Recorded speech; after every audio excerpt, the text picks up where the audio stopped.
When friends become rivals. When hope becomes despair. When pride becomes shame.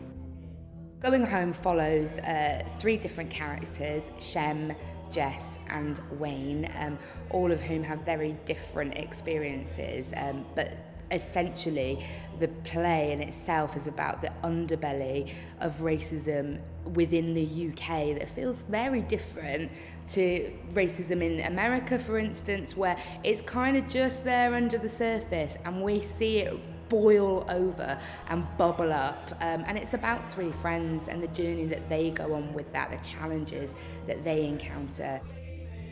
I was passionately following the Euros. After what happened in the World Cup, we got so close to the final, and then we got to the Euros, and I was just following the team from the very beginning. What I started to notice in the area where I live, which is a very multicultural area, a lot of Muslim families, and I noticed the St. George's flag around a lot, and I was just like, oh my god, I've never really seen that before. Like, there seems to be people of colour are feeling okay to use the St. George's flag and get behind the team, and I thought it was brilliant. And some of the language Gareth Southgate used, talking about diversity and inclusion, and I thought it was all great, and it's the first time I'd really felt like the St. George's flag belonged to my side.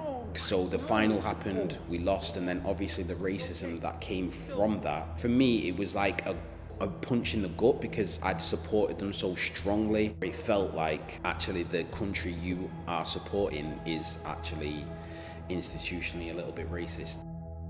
I was really angry about it, and I just thought, do you know what, I'm going to put this into something creative and kind of take the audience on the journey that I went on. So we see three characters who all start off as friends or watching the Euros together. Each game that England played kind of becomes a scene. So we have got Wayne, who is a character, he's about 19 years old, absolutely loves football. Dad is obsessed with football, has been watching United and England games with his dad since he was little, but Dad is very, very racist, and that really rubs off, or has rubbed off, on Wayne.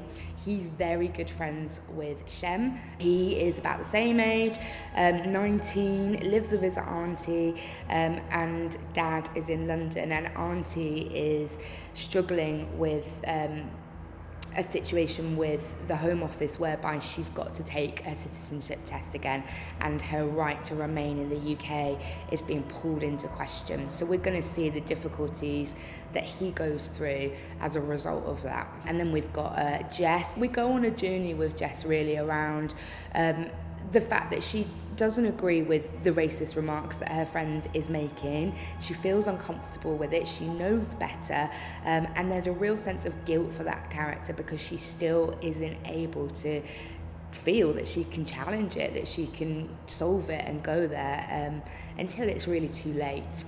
It will mainly go to young people and to communities, but I think it's aimed at anybody who may have been around to witness what happened in the Euros, whether or not they are football fans and directly watch the match. So the play will hopefully tour to young people and communities. We've certainly made it so that anybody can engage with it. After the young people would see the play, we then invite the participants to come up and do some forum theatre, which is also known as a rehearsal for life. They can stand in and actually change the events that happen to the characters, and I think forum theatre shows a young person who might be a bit afraid through peer pressure or whatever else young people feel a bit afraid to challenge issues.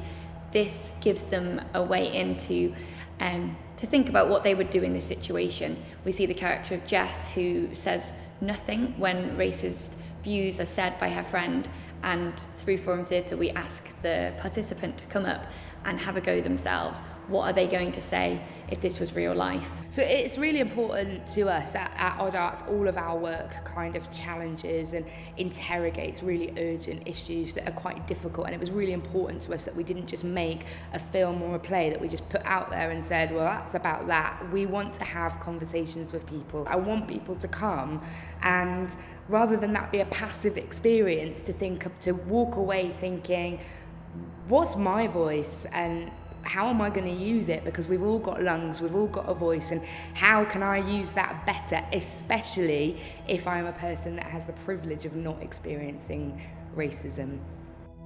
I would like them to leave the workshop feeling more confident and more equipped to challenge racism when they see it.